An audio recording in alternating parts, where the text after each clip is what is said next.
L'accomplissement de la malédiction de Noé sur Canaan s'est produit des siècles plus tard lorsque les Israélites de la lignée de Sem sont entrés dans le pays de Canaan et ont soumis les habitants. 1 Roi 9, 20, 21. Pour réfuter la théorie selon laquelle Genèse 4 enseigne que les personnes noires ou à la peau foncée sont maudites ou méritent d'être discriminées, notons la formulation de la réprimande de Dieu à l'égard de Caïn. Désormais tu es maudit, chassé loin du sol. Genèse 4, 11. Et l'Éternel mit un signe sur Caïn. Verset 15.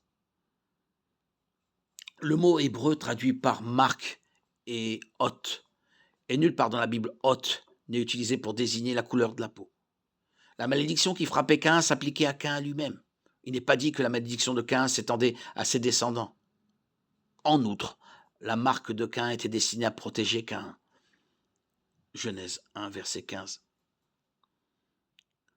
Et donc, cette marque, ce hôte, doit être considéré comme une atténuation de la malédiction et non comme la malédiction elle-même. Il n'y a absolument aucun fondement biblique à l'idée que les descendants de Caïn avaient la peau foncée. De plus, à moins que l'une des femmes des fils de Noé ne soit une descendante de Caïn, ce qui est possible mais peu probable, la lignée de Caïn s'est éteinte avec le déluge. En bref, l'affirmation selon laquelle les personnes à la peau foncée ou noire sont maudites par Dieu provient d'une tentative mondaine et antibiblique de justifier le racisme. La malédiction de Ham n'existe pas et rien ne justifie l'esclavage fondé sur la race.